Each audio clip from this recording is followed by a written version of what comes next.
Today I'm going to take you through In Mrs. Tilscher's Class, a poem by Carol Ann Duffy.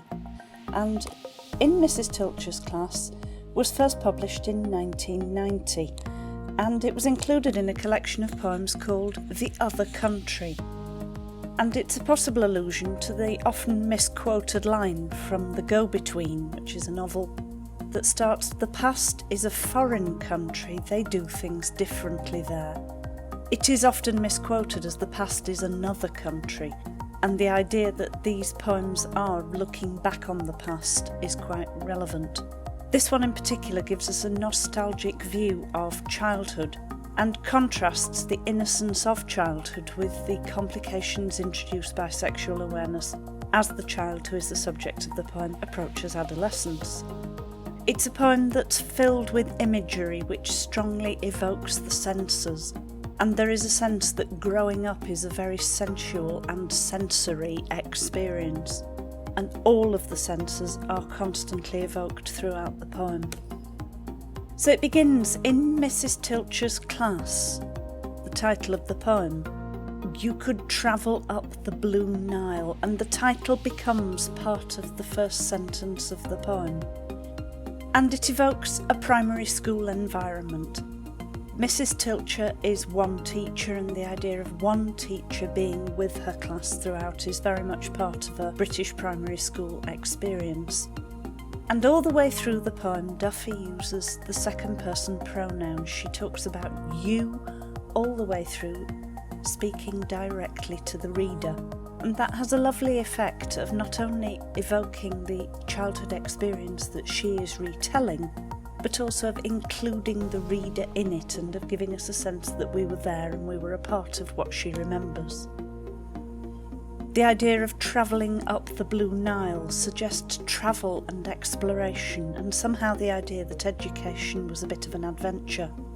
But you're travelling up the Blue Nile with your finger, and suddenly you're not in a boat, you're on a map. And there's a little bit of a sense of anticlimax about that. The journey is a metaphorical one, because this is a geography lesson. And Mrs. Tilscher, the tracing and the travel, the alliteration gives this a coherence. And the word choice of chanted gives the idea that she's giving us the names of the places in a repetitive sing-song tone, and asking the children to repeat things after her in a way that's very familiar as a part of a primary school experience. Tana, Ethiopia, Khartoum, Aswan, these are unfamiliar, exotic place names, and they evoke a sense of adventure, even if you're just reading them out. But there's also a feeling that these children are learning these names of these places by rote. It also very much reminds me of the list of war zones in War Photographer, where Duffy gives us Belfast, Beirut, Phnom Penh, a list of unfamiliar places that the war photographer has visited, and this list of names has exactly the same effect. And she tells us that we had that for an hour, then a skittle of milk, and the chalky pyramids rubbed into dust. The idea that the day is divided up into hours, it's timetabled portions of time, and again this semantic field of primary school is reinforced. It's an informal tone and a minor sentence, with no actual active verb. And the metaphor of the skittle makes the bottle of milk that the children were given at break feel like a white bowling pin, or look like a white bowling pin. And that makes it reminiscent of play, of a game that the children would enjoy. Duffy was born in 1955, and in that context, expectations of chalkboards and skittles of milk being given out to all the children at break were very much a part of a universal primary school experience that her readers, certainly her older readers, would be very familiar with. And the idea that the pyramids rubbed into dust. As the drawing is erased, they leave behind a sort of physical residue that's a bit like erosion. But the lesson vanishes to be replaced by something different after break. It will no longer be geography. But there's also a sense of the magic evaporating, the fact that you've been travelling up the Nile and suddenly it ends and it is just erased and disappears to nothing. A window opened with a long pole, the laugh of a bell swung by a running child. A window pole is again part of that semantic field of school life, a shared experience that readers will be familiar with. And the laugh of a bell. The bell is personified and it signifies break, so it has connotations of happiness. But the bell itself is passive. There's a passive voice in this sentence. Like the pyramids and the window, things are happening to the bell, to the window, to the pyramids, and maybe by extension to the children. The idea of a running child suggests freedom and fun, which again connotes quite strongly with the idea of it being break time. Then the beginning of the second stanza. This was better than home. Enthralling books. The classroom glowed like a sweet shop. It's an informal tone in This Was Better Than Home. It's a warm recollection. And the word choice of enthralling to describe the books is interesting because its closest synonym is captivating. There is a sense of being captive or being almost enslaved in both words. If you were in thrall in the medieval era, you were a slave. So the idea that these books would hold you captive somehow is quite powerful, quite a strong choice of word. And the simile, like a sweet shop, indicates how much the children enjoyed the class by associating it with a place that children love and a place that's known for pleasure and temptation and a little bit of a sense of the forbidden that makes the idea of a sweet shop irresistible. Sugar paper, coloured shapes. Brady and Hindley faded like the faint, uneasy smudge of a mistake. This is the first dark note in the poem. These lines begin really positively. Sugar paper carries on the connotations of the sweet shop in the idea of sugar, and the coloured shapes are obviously bright and memorable, but Brady and Hindley refers to Ian Brady and Myra Hindley, who are better known as the Moors murderers. They were apprehended in 1965 and they were both jailed for life because between them they had abducted and killed 5 children. 4 of them certainly had been sexually assaulted. By this time, Duffy was 10 and there was a real culture of fear of these people. The children feel safe in school, but the simile suggests that somehow the threat remained. We're all familiar with the idea that when as a child you rub something out, there's always a little bit you can't quite get rid of, and that smudge, that faint, uneasy smudge that remains is just a little bit of a fear, a little bit of a threat in the back of the mind. And then it changes and it becomes absolutely positive and absolutely warm. Brady and Hindley are absolutely forgotten. Mrs. Tilscher loved you. Some mornings you found she'd left a good gold star by your name. That simple sentence, Mrs. Tilscher loved you, suggests the absolute certainty of innocence. Affection is linked to praise and approval, and it moves us on from the unease of the previous lines. And the alliteration of a good gold star links the stars with goodness, whether that's your goodness because you've been good or you've done something good, or whether it's Mrs. Tilscher because she is a good person. But that goodness is intrinsic in that phrase, a good gold star. The scent of a pencil slowly, carefully shaved, a xylophone's nonsense heard from another form. These again are minor sentences. They have no active predicate verb, and all they are is just fleeting sensory impressions. One is a smell, one is a sound. There's this very strongly sensory language, and the commas slow that slowly. carefully shaved down until you can almost hear the sort of twisting of a pencil in the slow, careful shaving. The xylophone is personified, which echoes the bell in the previous stanza, but its nonsense means that it's maybe being badly played by a younger child, possibly. Like the bell's laughter, it's happy. Over the Easter term, at the beginning of the poem, the time was moving in single hours, and now suddenly we're moving in weeks. And the second pair of stanzas in the poem have 7 lines, where the first 2 have 8. And because it's an uneven number, there's an uneasy, incomplete feel to these 2 stanzas, which somehow matches the more uneasy, incomplete feeling of the subject matter. The inky tadpoles changed from commas into exclamation marks. The inky of the tadpoles suggests progression from the pencil. Children educated in that time would start writing with a pencil and progress to writing with a fountain pen, which left your fingers inky only when you could write well enough that you were allowed to progress. So the inky obviously has significance, but it also represents the blackness of new tadpoles when they're all curled up in the frog spawn. And the commas suggests the literal shape of young tadpoles. If you've ever watched frog spawn develop, you see them as being like little commas with their heads and long tails.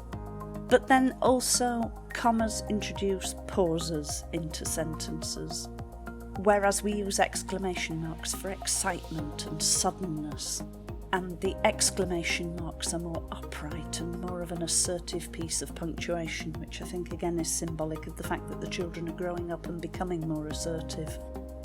And the tadpole's development parallels that of the children. You can't ignore the symbolism here. 3 frogs hopped in the playground, freed by a dunce. The tadpole's metamorphosis is complete. They have become little frogs. A dunce is an uncomfortable word because it's an archaic term for a stupid or ignorant person. It probably isn't really in current usage anymore. And a child who was described as the dunce of the class would sometimes, in those days, have been given a triangular hat to wear. It was kind of used to shame children who were perceived as being slow or lazy in their learning. It's a rather judgmental word that we no longer use.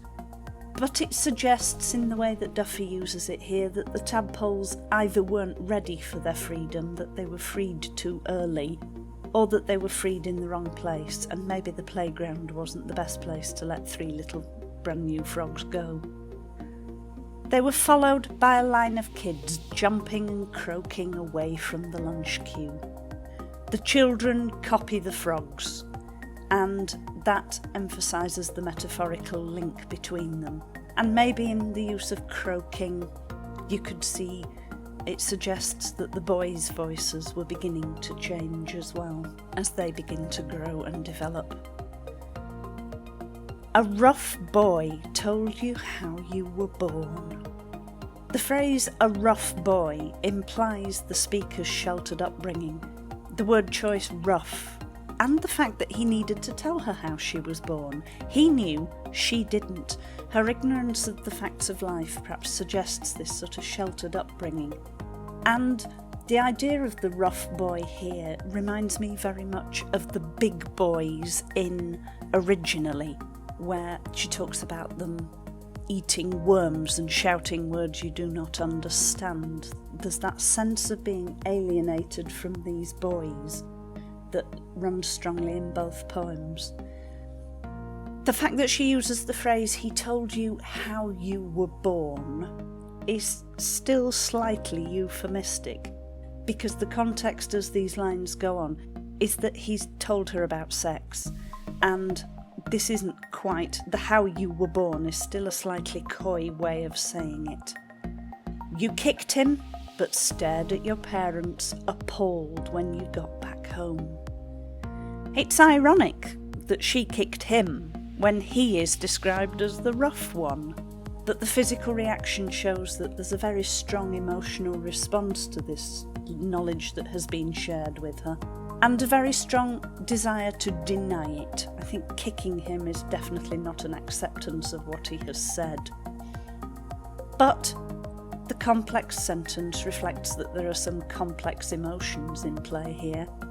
We've got appalled in parenthesis, which just isolates it within the sentence just for emphasis, just so that we take a moment to enjoy the strength of the word appalled to describe how she felt looking at her parents and realising they must have had sex. That feverish July, the air tasted of electricity.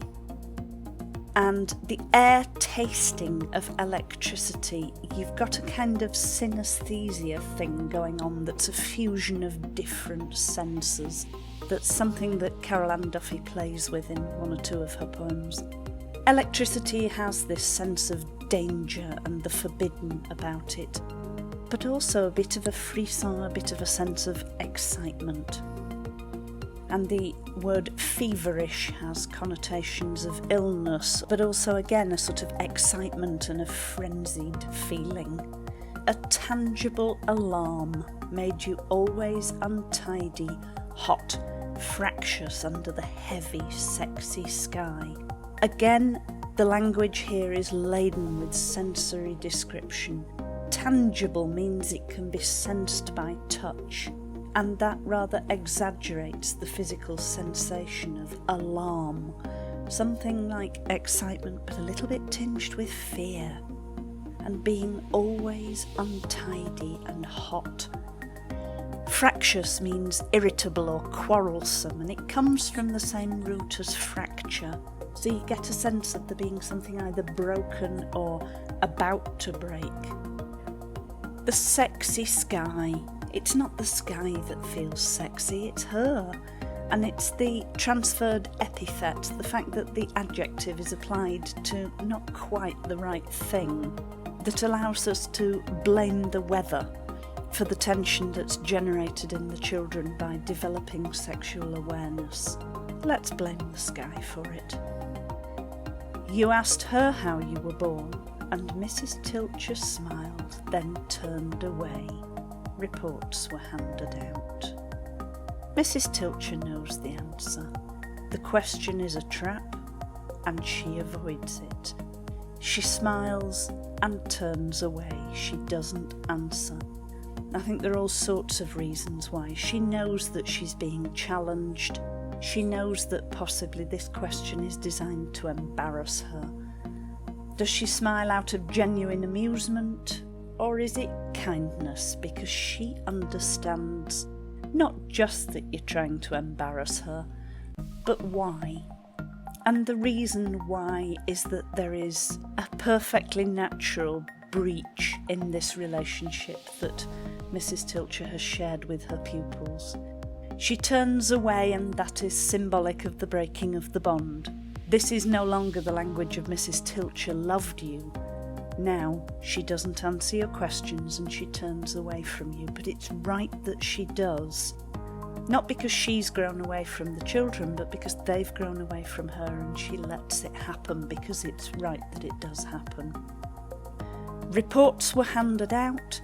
The passive voice indicates distance. Reports were handed out. Reports are the subject of the sentence. We don't know who's doing the handing out. It really contrasts with she'd left a good gold star, because when she left the star the action was unseen, but it was attributed to her, and she was the subject of the sentence. Now, it probably is Mrs. Tilscher who hands out the reports, but the passive voice gives us that bit of distance. You ran through the gates, impatient to be grown, as the sky split open into a thunderstorm. We've got another running child, but this is very different from the running child of stanza 1. The running child at the beginning is very much part of the school day. This is a running out of school, a running away. Impatient to be grown. I love the fact that this is a parenthesis and it is inserted into the sentence. and it makes us wait for the finish, for the culmination of the sentence. And it creates a pause which just emphasises that impatience, which is rather clever. And as the sky split open, literally, it's probably lightning. But symbolically, the idea of it splitting open is that something at this point breaks irretrievably. And it's something to do with innocence and childhood, and that very close bond that you had with your primary school teachers that you never really have with anybody else again. It's an irretrievable break, but a natural one. And the thunderstorm. This is a lovely note of pathetic fallacy for the poem to end on. Pathetic fallacy is when the weather or the circumstances reflect your inner emotions or your inner thinking or inner turmoil.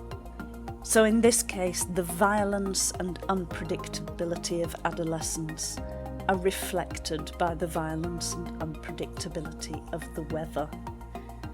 Duffy doesn't necessarily see adolescence as an entirely positive time, and there are distinct signs of unease and discomfort associated with sexual awakening and maturity and the onset of adolescence in this poem.